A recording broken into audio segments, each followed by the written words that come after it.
Dodamies uz ekskursiju Latvijas Saeimā. Pēc drošības pārbaudes un garderobas mūs sagaidīja ļoti laipna ekskursijas vadītāja, kura stāstīja mums ne tikai par to, kā notiek darbs Saeimā, bet arī par Saeimas ēkas vēsturi un to nozīmi. Saeimā ir vairākas telpas un zāles, katrai ir savs nosaukums, savs stils un savs mērķis. Katrā telpā ir vēsturiski nozīmīgie objekti, gleznas vai suvenīri un dāvanas no citām valstīm. Galvenajā telpā sēžu zālē mēs varējām redzēt, kā viņi gatavojas svinīgam pasākumam saistītam ar Ukrainas atbalstu. Pēc skolēnu atsauksmes sēžu zāle, protams, ļoti iespaidīgi, iedvesmojoša un ļoti skaista.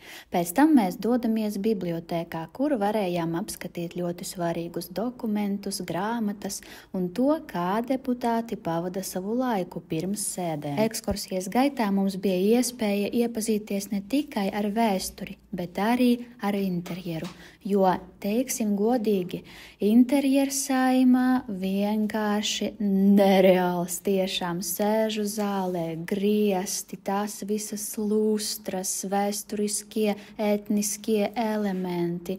Bija sajūta, ka tu atrodies kaut kādā muzejā un tiešām ļoti iespaidīgi. Mūsu bērniem ļoti patika.